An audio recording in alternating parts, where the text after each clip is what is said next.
Hi மக்களே. So last வீடியோவில் பார்த்துருப்பீங்க அந்த E20 இஷ்யூஸு. ஸோ அதான் நான் ஷெல்லில் பெட்ரோல் செக் பண்ண போகிறேன்னு சொன்னேன். ஸோ அதே மாதிரி ஷெல் பங்க்கில் தான் பெட்ரோல் ஜஸ்ட் நான் இப்போதைக்கு பார்த்தீங்கன்னா டெஸ்டிங்காக ஜஸ்ட் ஒரு 1000 rupees தான் போட்டிருக்கேன். நான் 1000 rupees பார்த்தீங்கன்னா இங்கே தட் இஸ் க்ளோஸ் டு 8.47 அந்த வீடியோ பிக்சரில் காட்டுறேன்.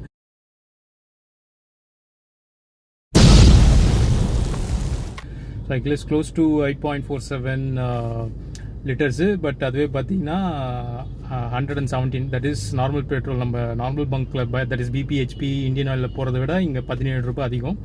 ஸோ நான் போடும்போது செக் பண்ணேன். அவங்க என்ன சொன்னாங்கன்னா, நீங்களே கூகுளில் சர்ச் பண்ணி பார்த்தீங்கன்னா அந்த ஒரு 14 to 15% எத்தனால் மிக்ஸு இன்னும் 20% வரலன்னு சொல்லியிருக்காங்க.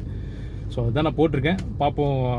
ஸோ இது ஃபுல் டெஸ்ட்டு கிடையாது, ஃபுல் டேங்க் போட்டால் தான் நமக்கு தெரியும்னு சொல்லியிருக்காங்க. நானும் நிறைய வாட்டி நான் ஏன்னா பைக்ஸ் நிறைய யூஸ் பண்ணனால எனக்கு தெரியும் full tank to full tank பண்ணால் தான் கரெக்டான information that is mileage rating வரும். பட் லெட்ஸ் see இது எப்படி பர்ஃபார்ம் பண்ணுதுன்ட்டு பார்ப்போம் கைஸ். பை.